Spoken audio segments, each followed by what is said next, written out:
प्रधानमंत्री मोदी और राहुल गांधी को ओपन डिबेट का न्योता। सुप्रीम कोर्ट के पूर्व जजों ने भेजा आमंत्रण। राहुल गांधी ने पीएम का आमंत्रण किया स्वीकार। 10 राज्यों की 96 सीटों पर वोटिंग कल। 5 केंद्रीय मंत्री, 2 पूर्व क्रिकेटर मैदान में। 5700 करोड़ की संपत्ति वाला सबसे अमीर प्रत्याशी भी। प्रधानमंत्री मोदी की आज बंगाल में 4 चुनावी रैलियां। 4 दिन में दूसरी बार पहुंचे बंगाल। बिहार के पटना में शाम को भी करेंगे रोड शो। आम आदमी पार्टी की आज बड़ी बैठक। सीएम केजरीवाल ने बुलाई बैठक। जिले के विधायकों के संग बैठक करेंगे अरविंद केजरीवाल।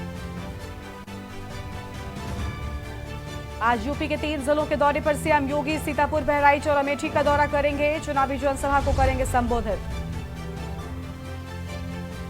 यूपी के 3 जिलों के दौरे पर गृह मंत्री अमित शाह प्रतापगढ़, रायबरेली, गोंडा का करेंगे दौरा। 3 चुनावी जनसभाओं को करेंगे संबोधित।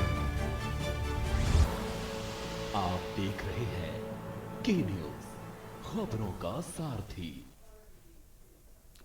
नमस्कार, लाइव न्यूज में आप सभी का स्वागत है। मैं हूं आपके साथ गरिमा वाजपेयी और अहम खबर से बुलेटिन की शुरुआत करते हैं। खबर है देश की राजधानी दिल्ली से, जहां पर सीएम अरविंद केजरीवाल आज प्रेस वार्ता करेंगे। 1 बजे पार्टी ऑफिस में प्रेस वार्ता होगी और 4 बजे नई दिल्ली लोकसभा मोतीनगर में रोड शो भी होगा। 6 बजे पश्चिम दिल्ली लोकसभा के उत्तम नगर में होगा रोड शो। बड़ी जानकारी आपको हम बता रहे हैं, यह अहम खबर, जहां पर 4 बजे नई दिल्ली लोकसभा मोतीनगर में होगा रोड शो। यह अहम जानकारी आपको हम बता दें।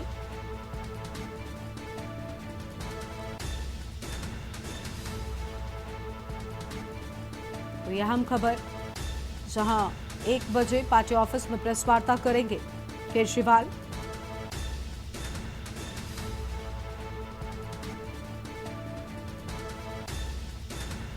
तो बड़ी जानकारी आपको हम बता रहे हैं।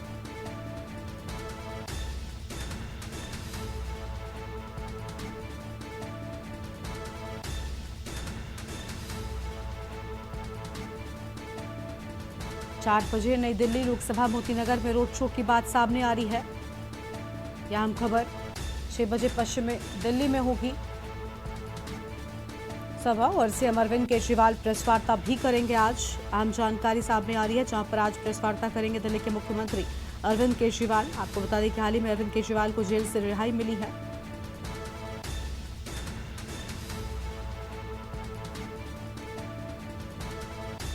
और यह अहम खबर दिल्ली से है, जहां पर 1 बजे पार्टी ऑफिस में प्रेस वार्ता करेंगे अरविंद केजरीवाल। अगली खबर है लखनऊ से, जहां पर यूपीआरएनएन के एडिशनल प्रोजेक्ट मैनेजर के खिलाफ जांच शुरू हो गई है। एडिशनल प्रोजेक्ट मैनेजर के खिलाफ लोकायुक्त की जांच शुरू। टेंडर बांटने के नाम पर करोड़ों की रकम वसूलने के आरोप की बात सामने आई है।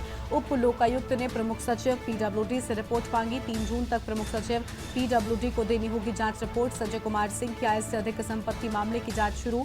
लोकायुक्त से ईडी और विजिलेंस से जांच करवाने की मांग। बड़ी जानकारी आपको बता रहे हैं, जहां पर प्रमुख सचिव पीडब्ल्यूडी से रिपोर्ट मांगे जाने की बात सामने आई है।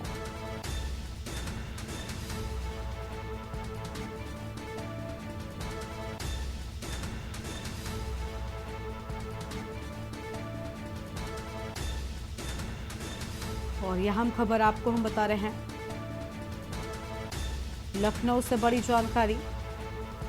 और इसी खबर पर अधिक अपडेट के लिए हमारे साथ लखनऊ से हमारे संवाददाता संदीप मिश्रा जुड़ चुके हैं। संदीप, टेंडर बांटने के नाम पर करोड़ों की रकम वसूलने का आरोप है और अब जांच शुरू हो गई है, बताया जा रहा है।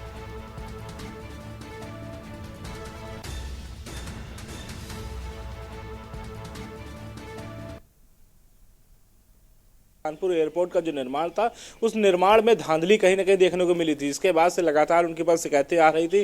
हालांकि अब जो है लोकायुक्त की जांच जो है वो शुरू हो जाएगी और इसके साथ ही साथ लोकायुक्त निदेशक ने एक पत्र लिखा है, जिसमें प्रमुख सचिव पीडब्ल्यूडी को पत्र लिखा गया है और इससे जवाब मांगा गया है। 3 जून तक इसका जवाब देना है। इसको लेकर के लगातार जो है पीडब्ल्यूडी के अधिकारियों में खलबली मची हुई, क्योंकि कहीं ना कहीं जिस तरीके से टेंडर बांटने में लेकर के और इसके साथ कई कामों को लेकर के, धांधली को लेकर के विजिलेंस की जाँच की भी मांग की जा रही थी। लेकिन लोकायुक्त ने फिलहाल इसकी रिपोर्ट पूरी जो है मांगी है 3 तारीख तक, लेकिन साफ देखना ये होगा कि किस तरीके से इसकी जांच होती है, कैसे होती है, क्योंकि कहीं ना कहीं कानपुर में हुए निर्माण कार्य में जो एयरपोर्ट का निर्माण होना है उस निर्माण में कई प्रकार से धांधलियां देखनी गई थी संजय सिंह के खिलाफ, और इसकी शिकायतें भी लगातार प्रॉपर तरीके से राजकीय निर्माण निगम में की जा रही थी, क्योंकि राजकीय निर्माण निगम को इसका पूरा काम मिला था और राजकीय निर्माण निगम इस काम करा रहा था। इसके साथ साथ टेंडर बांटने कई अपने अपने चहेतों को, अपने करीबियों को टेंडर देने के नाम पर भी इनके ऊपर शिकायतें पहले से दर्ज थी। हालांकि अब इस पूरी मामले को लेकर के लोकायुक्त सख्त हुआ है और उसने पूरी रिपोर्ट जो है वो प्रमुख सचिव से मांगी है। जी बिल्कुल, लेकिन क्या लग रहा है जब पूरे मामले में जांच शुरू हुई है तब जब चीजें निकलकर सामने आएंगी तो कहीं ना कहीं मुश्किलें बढ़ने वाली हैं?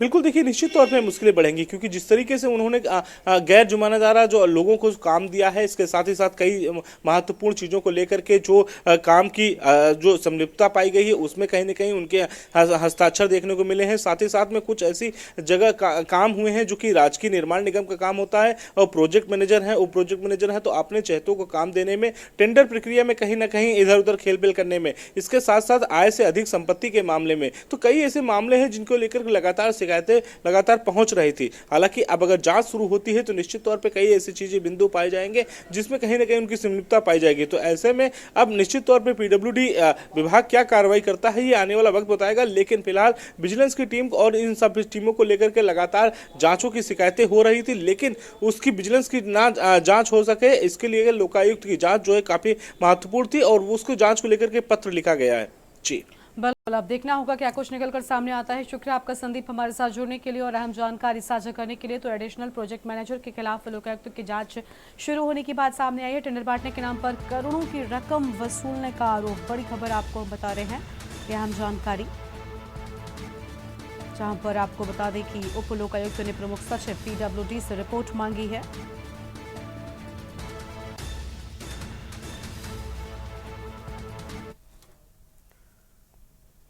और आगे बढ़ते हैं खबरों की ओर। वाराणसी से बड़ी जानकारी आपको हम बता दें, जहां पर 14 मई को नामांकन करेंगे प्रधानमंत्री नरेंद्र मोदी और पुष्य नक्षत्र में नामांकन करेंगे प्रधानमंत्री।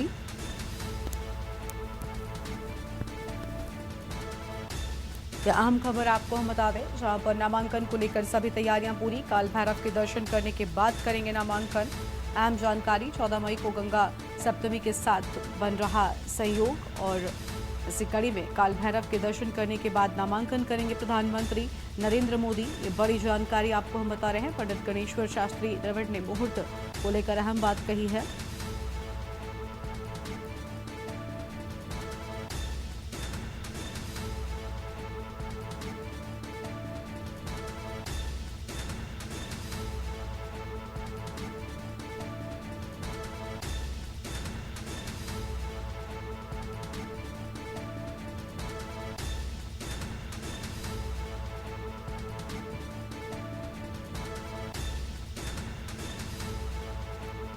फिलहाल ये बड़ी खबर आपको हम बता दें।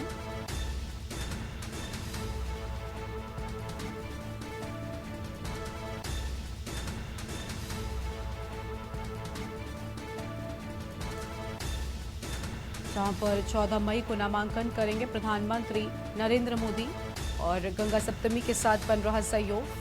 विकी डे हमारे साथ में इसी खबर पर बातचीत के लिए हैं। विकी, 14 मई को गंगा सप्तमी के साथ विशेष सहयोग बन रहा है और इसी शुभ मुहूर्त में प्रधानमंत्री की ओर से नामांकन किए जाने की बात सामने आई है। बताया जा रहा है कि नामांकन के बाद एक विशाल रोड शो भी होने वाला है। तो प्रधानमंत्री के आगमन को लेकर, नामांकन को लेकर कितनी तैयारियां वाराणसी में नजर आ रही हैं? बिल्कुल गरिमा, आपको बता दें कि प्रधानमंत्री नरेंद्र मोदी 14 मई को नामांकन अपना पर्चा, नामांकन से पहले 13 मई को प्रधानमंत्री नरेंद्र मोदी देर शाम वाराणसी पहुंचेंगे और वाराणसी में एक रोड शो, नामांकन से पहले एक रोड शो रखा गया। ये रोड शो जो है 5 किलोमीटर का है।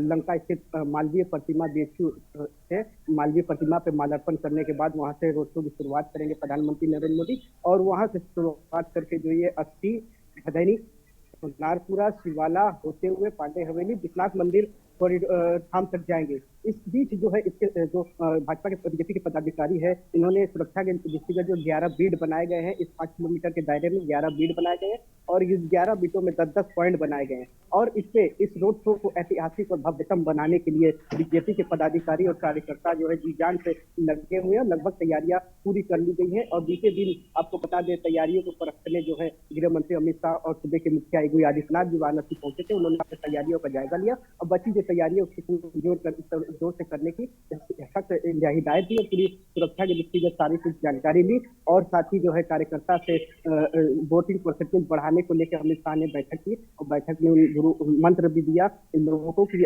हर मतदाता के पास कम से कम 2 बार जाए। अब जब तक मतदान न आ जाते, हालांकि बता दें कि 7वें चरण में वाराणसी में मतदान है और 1 जून को यहाँ मतदान होना है, लेकिन उससे पहले जो अमित शाह ने इनको कहा है कि हर मतदाता के पास हर घर आपको 2 बार जाना है, हर कार्यकर्ता जाएगा और मतदान के दिन बीजेपी के सारे कार्यकर्ता जो है सुबह 7 बजे अपने परिवार के साथ पहले मतदान करेंगे, उसके बाद आपका जो कार्य रहेगा वो मतदाताओं को बूथ तक लाना रहेगा, ये आपकी जिम्मेदारी रहेगी।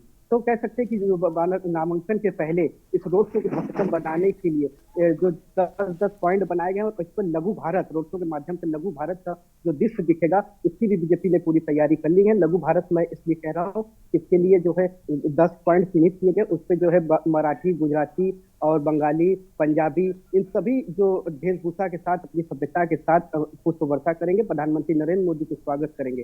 तो जो इससे झलक दिखे जाएगी और साथ ही साथ डमरू, ढोल, नगाड़े, डमरू दल सभी जो है डमरू वादन के साथ प्रधानमंत्री का स्वागत करेंगे। इसकी पूरी तैयारी कर ली गई और कल जो है 13 तारीख है, कल प्रधानमंत्री नरेंद्र मोदी का देर शाम यहीं से शुरुआत होना है। एक रोड शो भव्यतम के लिए जनता जो है एकदम हतोत्साही से तैयार है अपने प्रधानमंत्री और सांसद का एक बार में आए और उनका जोरदार स्वागत करें और इस रैली को, इस रोड शो को ऐतिहासिक बनाया जाए। बिल्कुल, बहुत शुक्रिया विक्की आपका अधिक जानकारी साझा करने के लिए। तो प्रधानमंत्री के आगमन को लेकर वाराणसी में विशेष तैयारियां किए जाने की बात सामने आई है। पंडित गणेश्वर शास्त्री की ओर से शुभ मुहूर्त को लेकर अहम बातें सामने आई हैं। ये बड़ी जानकारी आपको हम बता रहे हैं। रोड शो के बाद आपको बता दें कि यहाँ पर नामांकन के बाद रोड शो भी करेंगे प्रधानमंत्री। 14 मई को नामांकन करने के लिए पहुंचेंगे प्रधानमंत्री नरेंद्र मोदी। ये बड़ी जानकारी आपको हम बता रहे हैं, जहां प्रधानमंत्री के आगमन को लेकर यहां विशेष तैयारियां किए जाने की बात भी सामने आई है।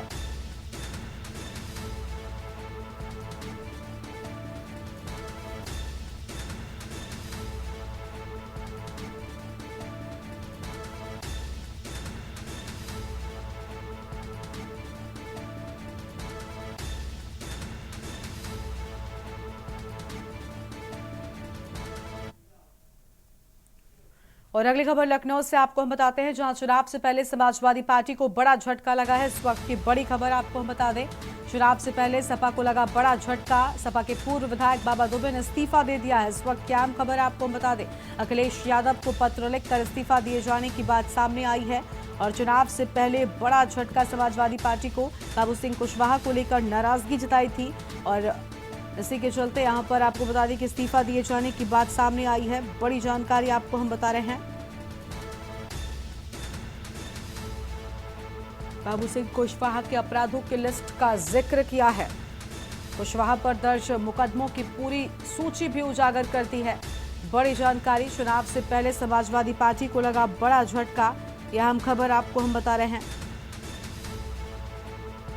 जहां चुनाव से पहले बड़ा झटका लगा है समाजवादी पार्टी को और अखिलेश यादव को पत्र लिखकर इस्तीफा दिए जाने की बात सामने आई है। तो अखिलेश यादव को लिखा पत्र और बाबू सिंह कुशवाहा को लेकर नाराजगी जताई है।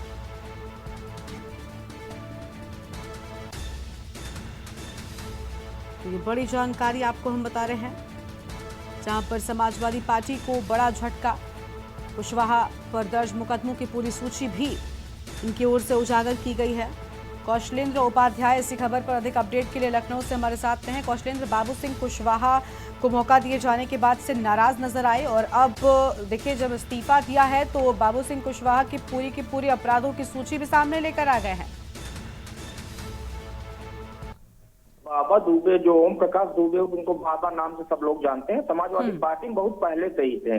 ये समाजवादी पार्टी से जो है 2003 के इलेक्शन में इन्होंने जीत दर्ज की थी। उसके बाद एक लगातार समाजवादी पार्टी के ही साथ मिलकर काम करते रहे लेकिन जब इस बार लोकसभा चुनाव हो रहे थे और उसमें जब बाबू सिंह कुशवाहा को जौनपुर लोकसभा से प्रत्याशी बनाया गया तो इनके मन में कहीं न कहीं टीस रही कि इन प्रत्याशी से नाराजगी जाहिर की, और क्योंकि एक खुद टिकट मांग रहे थे वहां से, जौनपुर से अगर टिकट मिल जाता तो खुद चुनाव लड़ते।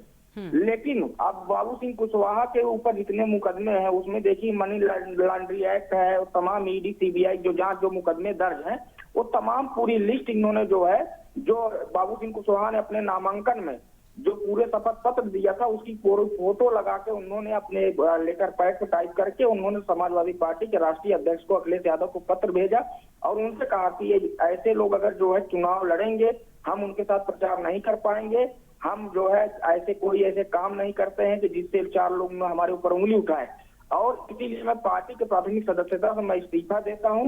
भविष्य में अगर देखा जाएगा तो जैसा आदेश होगा वो काम करेंगे।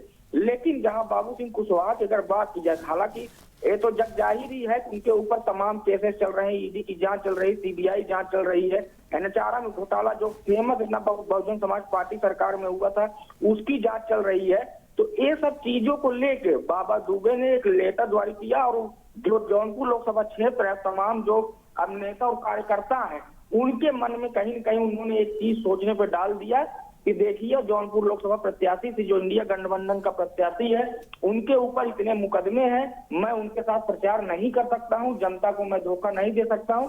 इन सब चीजों से एक उन्होंने बहुत बड़ा प्रश्नवाचक चिन्ह जौनपुर में लगा दिया है। बिल्कुल, देखिए समाजवादी पार्टी के लिए तो मुश्किलें हो ही गई हैं, लेकिन कहीं ना कहीं ये पूरा मामला जैसा कि आपने भी कहा कि टिकट ना मिलने को लेकर है, ये गुस्सा टिकट मिलने को लेकर था। शायद बाबा दुबे की ओर से टिकट की उम्मीद लगाई जा रही होगी, लेकिन समाजवादी पार्टी का बाबू सिंह कुशवाहा पर विश्वास दिखाना ही उनके लिए एक बड़ी वो हो गई।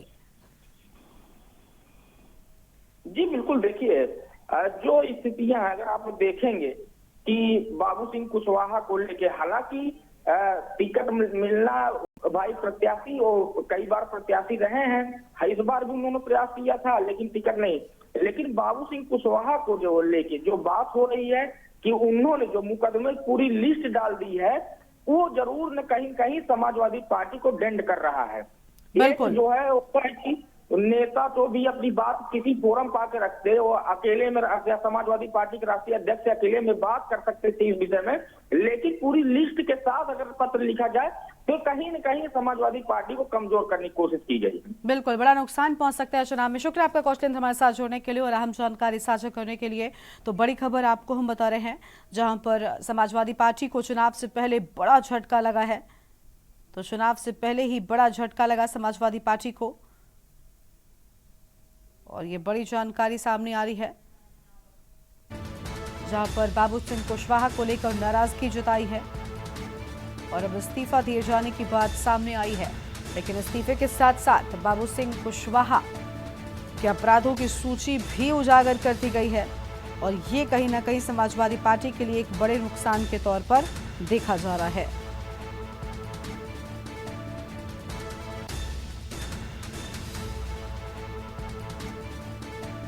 यह अहम खबर आपको हम बता रहे हैं।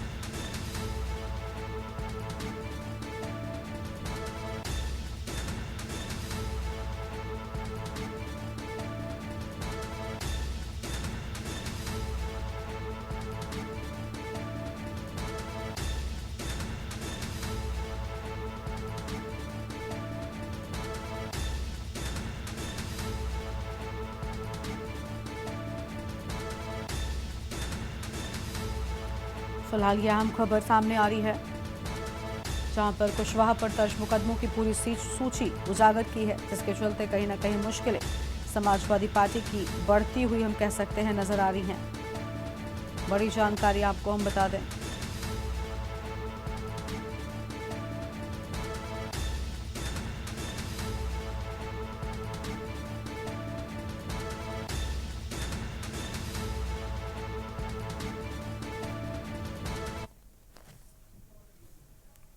दिल्ली से अगली खबर है जहां पर दिल्ली के मुख्यमंत्री अरविंद केजरीवाल प्रेस वार्ता करेंगे। 1 बजे पार्टी ऑफिस में प्रेस कॉन्फ्रेंस करेंगे। 4 बजे नई दिल्ली लोकसभा मोतीनगर पे रोड शो होगा। बड़ी जानकारी आपको हम बता रहे हैं। 1 बजे पार्टी ऑफिस में यहां पर कार्यक्रम की बात सामने आई है और 4 बजे नई दिल्ली लोकसभा में पहुंचेंगे। अहम जानकारी आपको हम बता रहे हैं।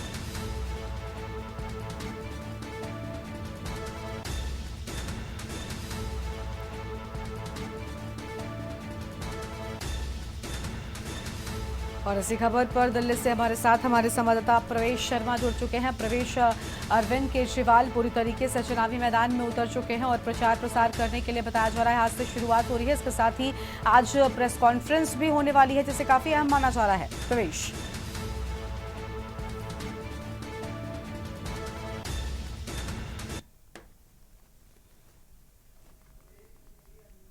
प्रवेश अनम्यूट कीजिए, आपकी आवाज नहीं मिल रही है। बिल्कुल, देखिए मैं आपको बता दूं कि अरविंद केजरीवाल जब से जमानत से बाहर आए हैं लगातार वो चुनावी कैंपेन कर रहे हैं, बीजेपी पर हमला करते हुए नजर आ रहे हैं। आज अब से थोड़ी देर बाद सबसे पहले वो दिल्ली के विधायकों के साथ बैठक करने वाले हैं और दिल्ली में चुनावी एक रणनीति तैयार करने की बात सामने आ रही है। सबसे बड़ी बात है कि सूत्रों के हवाले से खबर आ रही है कि अरविंद केजरीवाल अपने विधायकों को एक टास्क देने वाले हैं जिसमें वो अपने क्षेत्र की जनता से जाकर संबोधित करेंगे, उनसे मिलेंगे और कहीं ना कहीं चुनावी रणनीति को तय करेंगे। दूसरी बात, उसके बाद सीधे तौर पर मैं बता दूं चुनावी मोड है, चुनावी समय चल रहा है। केजरीवाल लगातार कल भी उन्होंने दिल्ली में 2 रोड शो किए थे और आज भी वो पश्चिमी दिल्ली में पहुंच रहे हैं जिसमें बताया जा रहा है कि वो फिर से कहीं ना कहीं दिल्ली की जनता को संबोधित करेंगे और विशेष रूप से आम आदमी पार्टी के लिए वोट मांगते हुए नजर आएंगे। जी बिल्कुल, अब देखना होगा कि अरविंद केजरीवाल किस तरीके की बातें कहते हुए नजर आते हैं और साथ ही आज के प्रेस कॉन्फ्रेंस में क्या कुछ हमले बोलते हैं, क्योंकि अब तक उनकी गैर मौजूदगी में आम आदमी पार्टी के जो भी बड़े नेता थे वो लगातार सरकार को घेरते नजर आ रहे थे। लेकिन अब जब खुद अरविंद केजरीवाल जेल से बाहर आ गए हैं तो ऐसे में सरकार पर क्या बड़ा हमला बोलेंगे, देखना बहुत अहम होगा। प्रवेश, बिल्कुल, आपने बिल्कुल सही कहा। देखिए जब से जेल से बाहर निकले हैं और प्रेस कॉन्फ्रेंस की थी तो सीधे तौर पर प्रधानमंत्री मोदी पर हमला किया था, अमित शाह पे हमला किया था, सीधे तौर पर कहें तो उत्तर प्रदेश के मुखिया जो है योगी आदित्यनाथ उन पर भी हमला किया था और सीधे तौर पर चुनावी एक समर है, रणनीति भी चुनाव की है और इसी वजह से लगातार वो इस तरीके के हमला कर रहे हैं। समय कम है क्योंकि 2 जून को उनको वापसी सरेंडर करना है, 25 मई को दिल्ली में चुनाव होने हैं और दिल्ली के चुनाव के लिए विशेष रूप से अरविंद केजरीवाल एक रणनीति बना रहे हैं और तरह तरह की रणनीति के तहत वो काम कर रहे हैं। जी बिल्कुल, बहुत शुक्रिया प्रवेश आपका अधिक जानकारी के लिए। तो यह हम खबर आपको हम बता रहे हैं जहां पर 1 बजे पार्टी ऑफिस में प्रेस वार्ता करेंगे अरविंद केजरीवाल। बड़ी जानकारी आपको हम बता दें और आज रैली में भी जाएंगे। तो यह हम खबर सामने आ रही है 4 बजे नई दिल्ली लोकसभा मोतीनगर में रोड शो होगा अरविंद केजरीवाल का। बड़ी खबर आपको हम बता दें।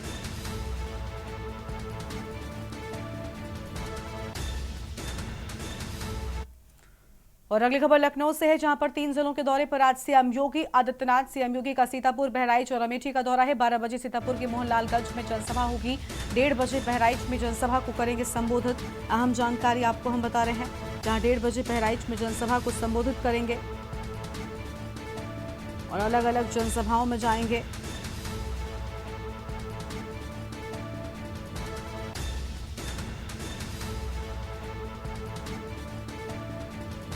बड़ी जानकारी आपको हम बता दें।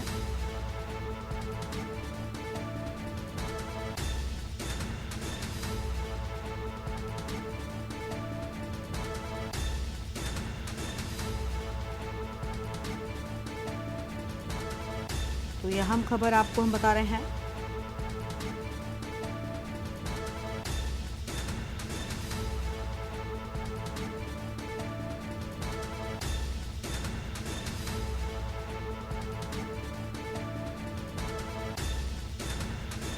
बड़ी खबर जहां पर सीएम योगी का सीतापुर, बहराइच और अमेठी दौरा। सीएम योगी के दौरे को लेकर ये बड़ी जानकारी आपको हम बता दें।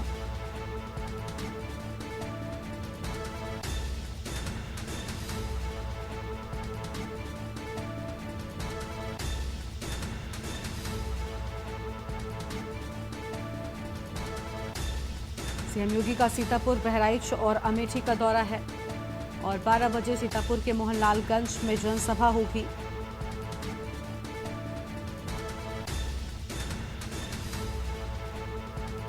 ये बड़ी जानकारी आपको हम बता रहे हैं।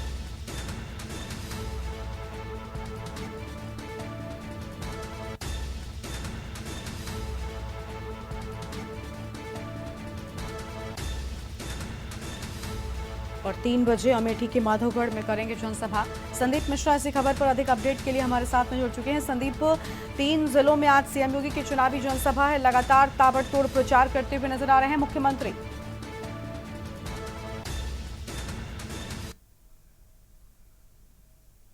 देखिए, बिल्कुल निश्चित तौर पे जिस तरीके से उत्तर प्रदेश के मुख्यमंत्री योगी आदित्यनाथ लगातार जो है इस बार के लोकसभा चुनाव को लेकर के लगातार दौरे करते नजर आ रहे हैं, क्योंकि एक एक जिलों की अगर बात करते हैं तो 3-3 जनपदों का जो है दौरा करते नजर आ रहे हैं। इसी कड़ी की अगर बात करें तो 3 लोकसभा सीटों को आज जो है उत्तर प्रदेश के मुख्यमंत्री योगी आदित्यनाथ जो है वहाँ पर पहुँचेंगे, जनसभा को संबोधित करेंगे, कहीं ना कहीं अपने प्रत्याशी के पक्ष पर वोट मांगते हुए नजर आएंगे। हम सीतापुर मोहाली की बात करते हैं तो लखनऊ मोहनलालगंज से आधी जुड़ी हुई सीटें मिलती हैं, इसके साथ ही साथ में सीतापुर के भी कुछ मिल जाता है। तो कहीं ना कहीं देखा जाता है कि ये एक बड़ी सीट है लोकसभा की। उस सीट पर जो है आज भारतीय जनता पार्टी के उत्तर प्रदेश के मुख्यमंत्री योगी आदित्यनाथ वहां पर वोट मांगते नजर आएंगे अपने प्रत्याशी के हित में। दूसरी अगर बात करते हैं केसरगंज सीट की, जो बहराइच से लेकर के गोंडा तक जुड़ती हुई है, जहां पर इस बार जो है ब्रजभूषण शरण सिंह का जो टिकट काट करके उनके बेटे को करण सिंह को टिकट दिया गया है, तो ये माना जा रहा है वहां पर जाकर प्रचार प्रसार करते हुए नजर आएंगे। तो ऐसे में उत्तर प्रदेश के मुख्यमंत्री योगी आदित्यनाथ का लगातार जो है दौरे हैं वो देखने को मिल रहे हैं, वो अन्य जनपदों में जा करके दौरे करते हुए नजर आ रहे हैं। तो ऐसे में काफी महत्वपूर्ण है, क्योंकि लोकसभा चुनाव में जिस तरीके से उत्तर प्रदेश के मुख्यमंत्री योगी आदित्यनाथ उत्तर प्रदेश ही नहीं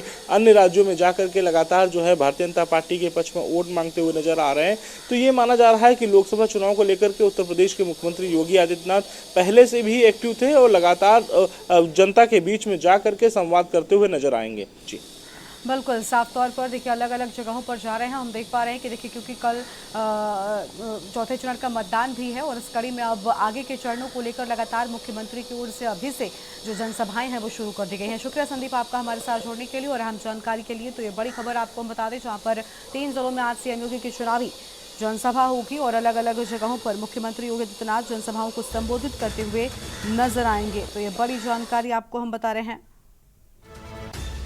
12 बजे सीतापुर में जनसभा को संबोधित करने के लिए पहुंचेंगे मुख्यमंत्री योगी आदित्यनाथ और मुख्यमंत्री के आगमन को लेकर यहां विशेष तैयारियां पूरी किए जाने की बात सामने आ रही है।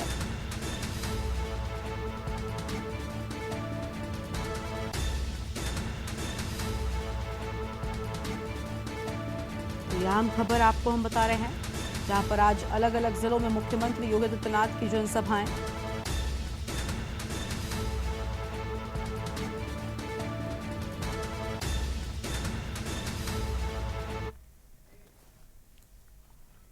और लाइव न्यूज में वक्त हो रहा है छोटे से ब्रेक का। आप देख रहे हैं के न्यूज खबरों। ब्रेक से वापस आ चुके हैं। ब्रेक के बाद आप आगे की खबरें देखेंगे मेरे यानी अवंतिका अवस्थी के साथ। बताते हैं खबर, जहां पर लोकसभा चुनाव के चौथे चरण के मतदान कल 10 राज्यों की 96 सीटों पर मतदान होने हैं। मतदान को लेकर के प्रशासन की तैयारियां की गई पूरी। मतदान को लेकर के प्रशासन की तैयारियां की गई पूरी। यूपी, बिहार, पश्चिम बंगाल और झारखंड में मतदान। मतदान को लेकर प्रशासन की सभी तैयारियां की गई पूरी। यूपी, बिहार, पश्चिम बंगाल और झारखंड में मतदान की सभी तैयारियां हुई पूरी। मध्य प्रदेश, महाराष्ट्र और उड़ीसा में भी कल मतदान होने हैं, जिसको लेकर के सभी तैयारियां कर ली गई हैं। आंध्र प्रदेश, तेलंगाना, जम्मू कश्मीर के श्रीनगर में भी मतदान होना है। लोकसभा चुनाव के चौथे चरण के मतदान कल 10 राज्यों की 96 सीटों पर होने हैं मतदान।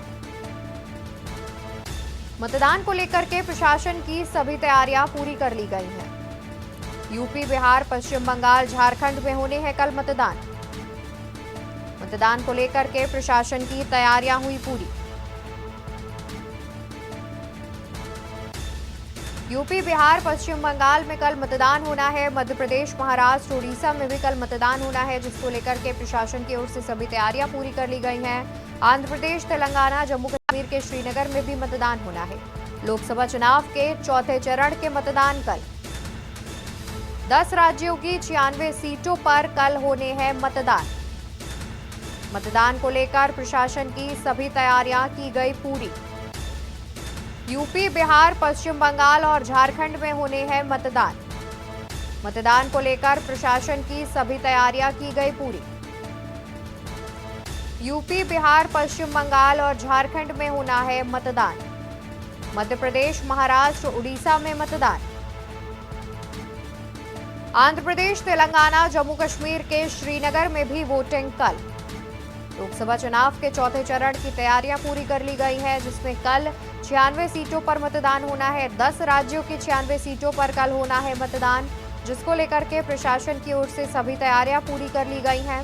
सुबह 7 बजे से मतदान की शुरुआत होगी। शाम 6 बजे तक कल वोटिंग की जाएगी।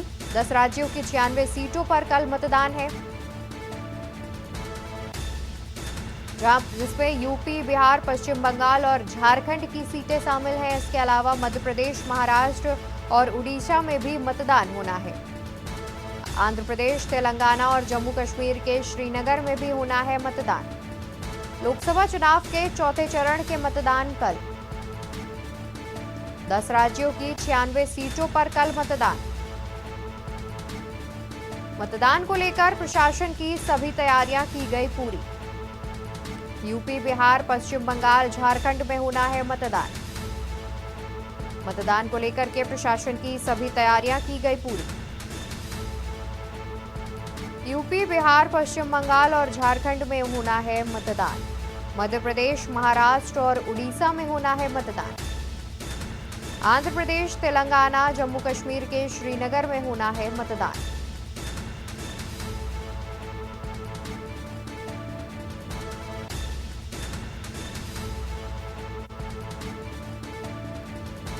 और मतदान को लेकर के प्रशासन की ओर से सभी तैयारियां भी लगभग पूरी कर ली गई हैं।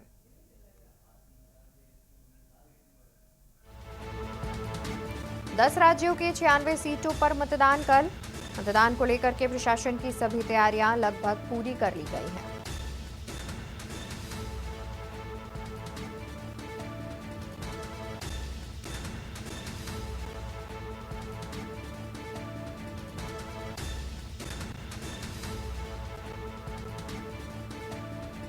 तो 10 राज्यों के 96 सीटों पर मतदान होना है, इस पर चर्चा करेंगे। लेकिन इसी बीच लखनऊ से खबर सामने आ रही है। खबर आपको लखनऊ से बता देते हैं पहले, जहां पर टीएस मोटर्स का मालिक रोहित अरोड़ा गिरफ्तार। कानपुर के नजीराबाद से पुलिस ने किया गिरफ्तार। रोहित अरोड़ा पर महिला ने दर्ज कराया था केस। शादी का झांसा देकर शारीरिक शोषण का आरोप। शादी का दबाव बनाने पर रोहित ने की थी मारपीट। नशीला पदार्थ पिलाकर बनाया अश्लील वीडियो। रोहित ने महिला का अश्लील वीडियो बनाया था। अश्लील वीडियो से ब्लैकमेल कर ठगी का भी आरोप। तो खबर लखनऊ से, जहां पर टीएस मोटर्स का मालिक रोहित अरोड़ा हुआ गिरफ्तार। कानपुर के नजीराबाद से पुलिस ने किया गिरफ्तार। रोहित अरोड़ा पर महिला ने दर्ज कराया था केस।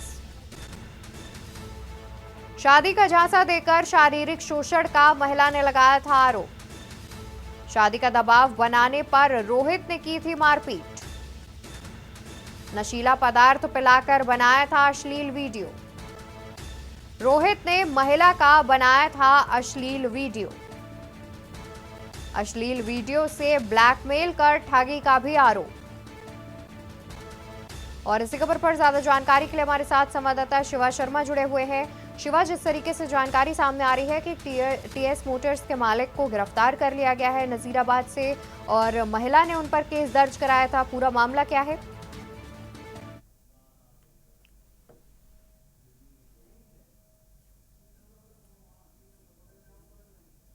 मामले का जो आरोप था वो एक युवती ने लगाया था लखनऊ के महिला थाने में, और वहीं पर रोहित अरोड़ा की जो जांच चल रही थी, जांच के बाद ये सारे सबूत पुख्ता पाए गए और रोहित अरोड़ा इस मामले में दोषी पाए गए।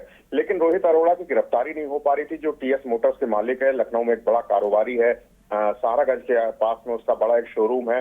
हालांकि वो शोरूम बंद हो चुका है, लेकिन जब महिला का मुकदमा दर्ज हुआ उसके कई समय बाद महिला के आरोप जब सही पाने के बाद रोहित अरोड़ा की गिरफ्तारी नहीं हो रही थी, तब लखनऊ के ज्वाइंट पुलिस कमिश्नर क्राइम आकाश कुलहरी ने महिला ने उन अधिकारी से मिलकर के ये बात कही कि आरोप पुष्टि होने के बाद भी रोहित अरोड़ा की गिरफ्तारी नहीं हो रही है। इस जानकारी पर रोहित अरोड़ा की गिरफ्तारी के लिए टीम गठित की गई और रोहित अरोड़ा को कानपुर के नजीराबाद इलाके से गिरफ्तार किया है लखनऊ के महिला थाने की टीम ने, और डीसीपी मध्य की क्राइम टीम ने। और ये सारे आरोपों की पुष्टि के बाद से रोहित अरोड़ा को गिरफ्तार कर कानपुर से लाया गया और उसकी गिरफ्तारी सुनिश्चित की गई है। और उसके ऊपर आरोप है कि युवती के साथ जबरन शारीरिक संबंध बनाया गया, होटल ले जाया गया, होटल ले जाकर के ना सिर्फ शारीरिक संबंध बनाए गए बल्कि उसका अश्लील वीडियो भी बनाया गया, उससे लाखों रुपए ऐंठे गए।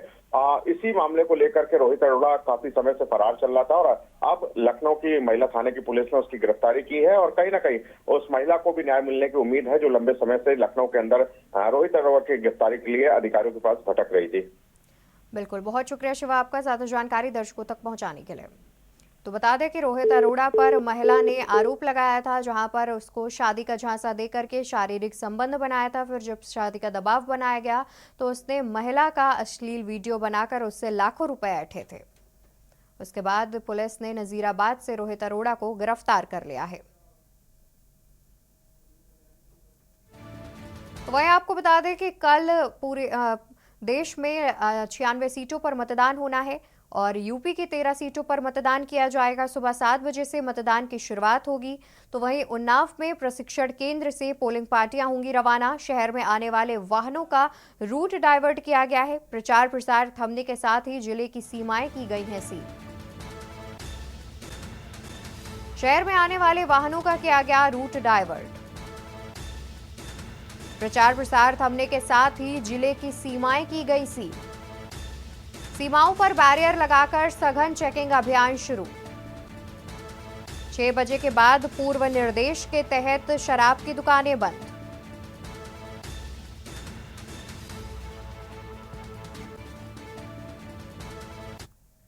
इसी बीच भोपाल से खबर सामने आ रही है। खबर हम आपको भोपाल से बताएंगे।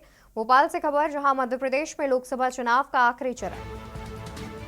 8 संसदीय सीटों में आती है 64 विधानसभा। इनमें से 21 अनुसूचित जनजाति के लिए आरक्षित, 10 अनुसूचित जनजाति के लिए आरक्षित। बाकी सीटों पर 50 लाख आदिवासी वोटर निर्णायक। इंदौर में कांग्रेस उम्मीदवार न होने से चुनाव आयोग में चिंता।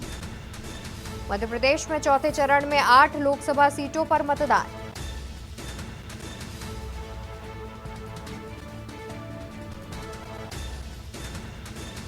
और हमारे साथ ज्यादा जानकारी के लिए संवाददाता भी जुड़े हुए हैं, उनका भी रुख करेंगे, जहां पर हमारे साथ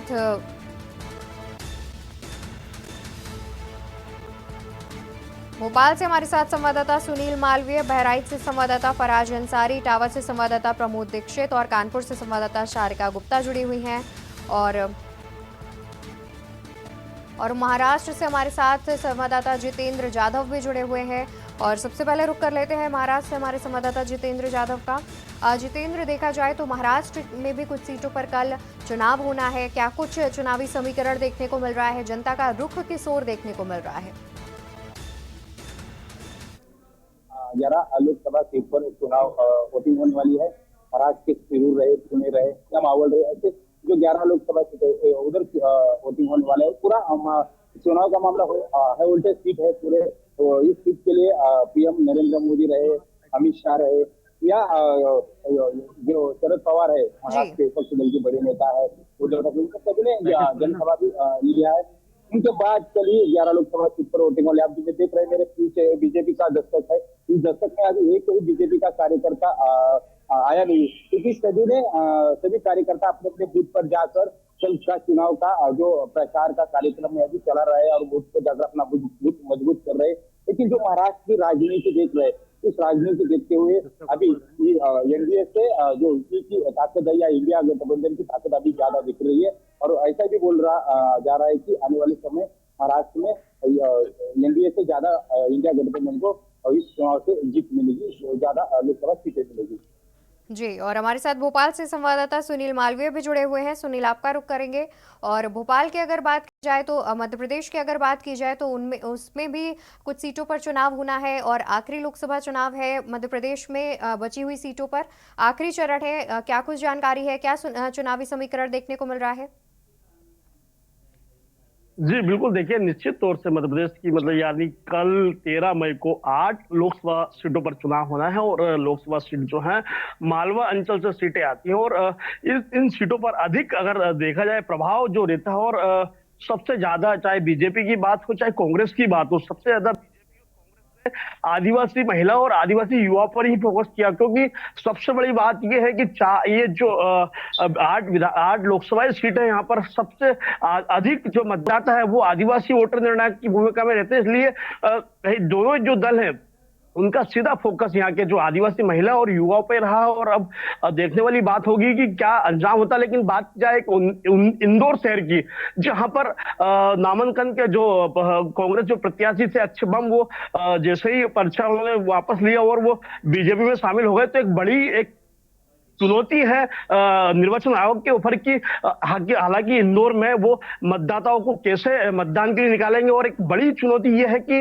नोटा की भी सुगबुगाहट और हलचल देखने को मिल रही है और इंदौर के बड़े बड़े जो शहर है और जो ऑटो चालक है सभी ने अपने अपने जो ऑटो पर नोटा का एक बोर्ड लगा रखा कि इस बार अगर संविधान को बचाना है तो नोटा को वोट करे। एक बड़ी एक जिम्मेदारी है निर्वाचन आयोग की, किस प्रकार से वो मतदाताओं से मतदान कराते हैं, यहाँ एक देखने वाला विषय है। जी बिल्कुल, यानी कि देखा जाए तो फिलहाल मध्य प्रदेश में अगर इंदौर सीट की बात की जाए तो वहां पर स्थिति कुछ अलग ही देखने को मिल रही है। बहराइच से संवाददाता फराज अंसारी जुड़े हुए हैं। फराज, आपका भी रुख कर लेते हैं।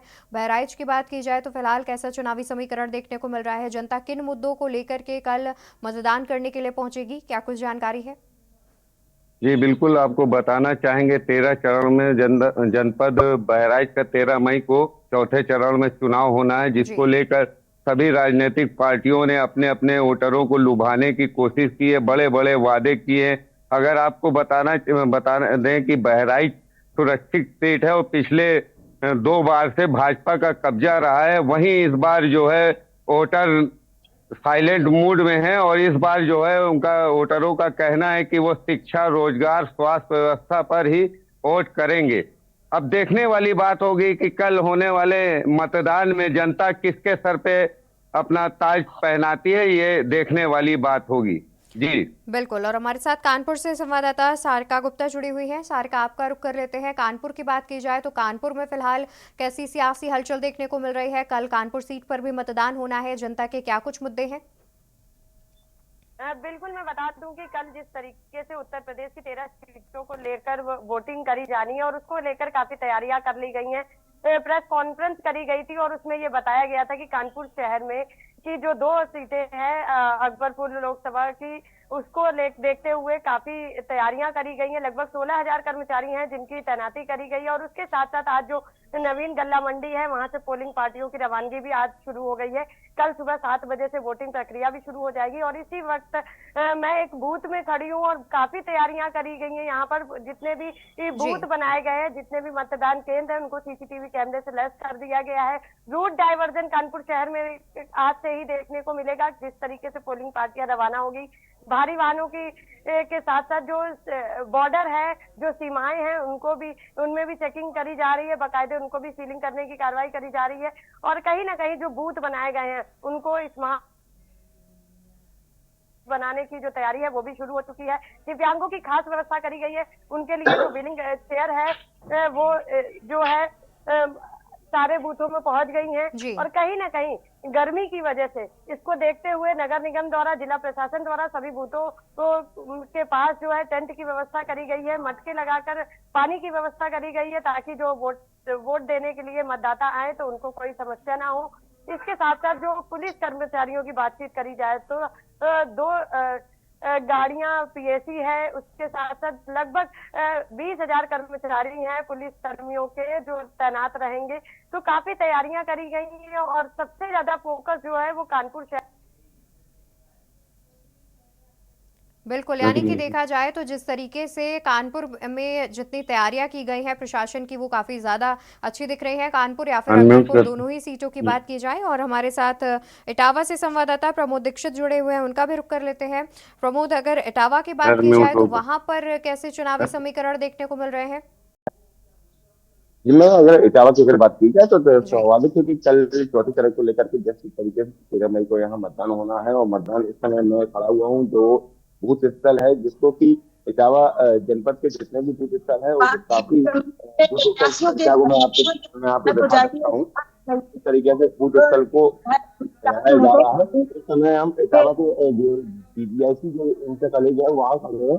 जिस तरीके से यहाँ के जो बूथ स्थल को लगाया जा रहा है और प्रशासन के द्वारा जो पोलिंग पार्टी भी यहाँ रवाना हो रही है और करीब 2 बजे तक यहाँ पोलिंग पार्टी के जो कर्मचारी हैं वो यहाँ तक अपने बूथ स्थल तक पहुंचेंगे और उसके बाद में यहाँ का पूरा जो रूट डाइवर्जन किए गए हैं जिससे कि जो पोलिंग पार्टी जो रवाना हो रही है उनको किसी भी प्रकार से कोई अड़चन न आने पाए। जी बिल्कुल, यानी कि तैयारियां देखी जाए तो तैयारियां पहले से ही की जा रही है और कल सुबह 7 बजे से मतदान की शुरुआत हो जाएगी। बहुत शुक्रिया आप सभी का ज्यादा जानकारी हमारे दर्शकों तक पहुंचाने के लिए। तो बता दें कि कल 96 सीटों पर मतदान होना है। मध्य प्रदेश की 8 लोकसभा सीटों पर तो वहीं उत्तर प्रदेश की 13 लोकसभा सीटों पर मतदान होना है। कल 96 सीटों पर मतदान है। चौथे चरण का चुनाव होना है जिसको लेकर के 7 बजे से ही मतदाता मतदान स्थल पर जाकर मतदान कर सकेंगे। शाम 6 बजे तक वोटिंग की जाएगी और इससे पहले सभी तैयारियां भी प्रशासन की ओर से पूरी कर ली गई हैं।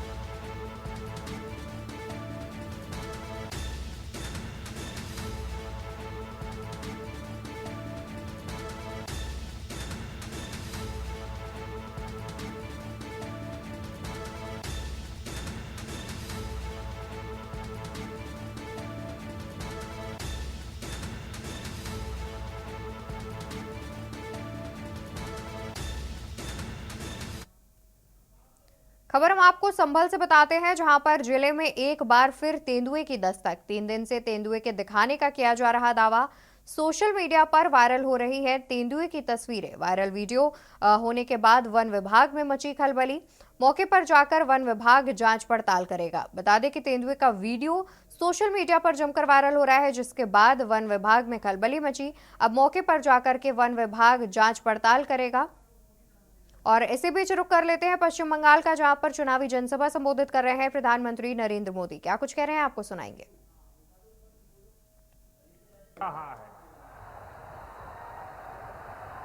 2019 की सफलता से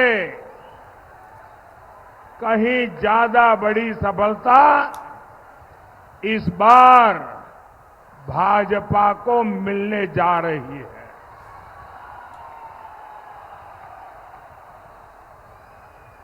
पूरा देश जो कह रहा है बंगाल उसको जोरों से कह रहा है और पूरा बंगाल कह रहा है आभार एक बार,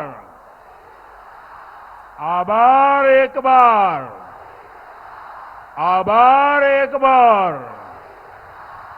भाई और बहनों, पश्चिम बंगाल मोदी के मिशन पूर्वी भारत का बहुत महत्वपूर्ण राज्य है। आप जानते हैं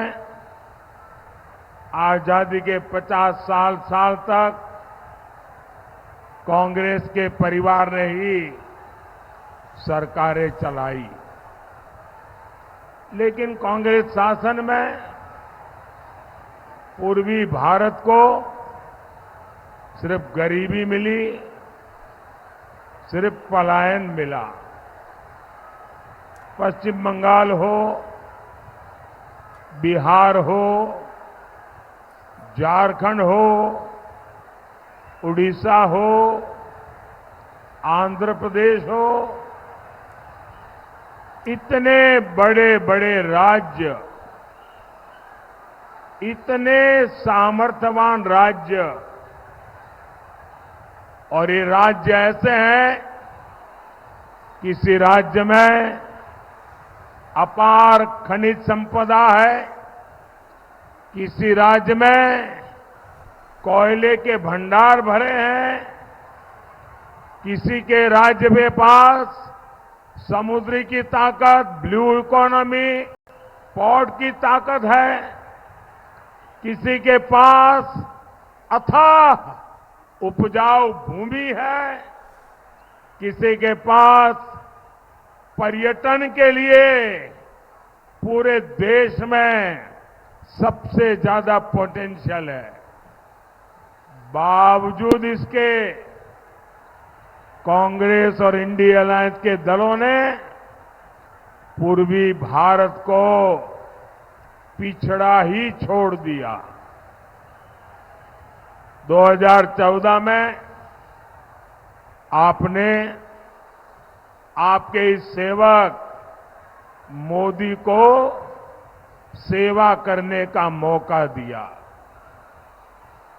और मोदी ने ठाना है कि वो हिंदुस्तान का जो पूर्वी हिस्सा है, भारत का जो पूर्वी भाग है, उसको विकसित भारत का ग्रोथ इंजन बनाएंगे।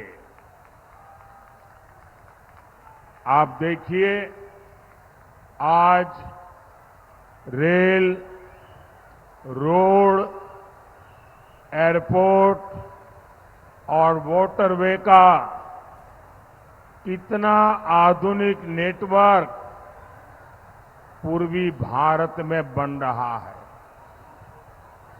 डेडिकेटेड फ्रेट कॉरिडोर से बंगाल में, पूर्वी भारत में इंडस्ट्री का अभूतपूर्व विस्तार होने लगा है।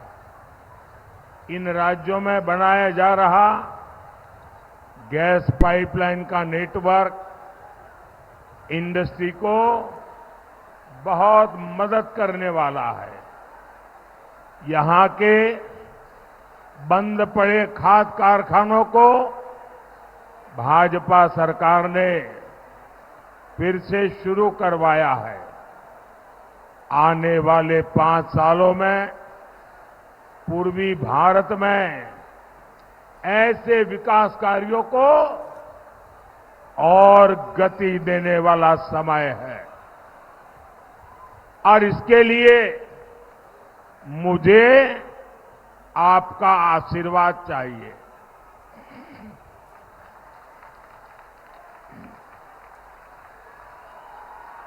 भाई और बहनों,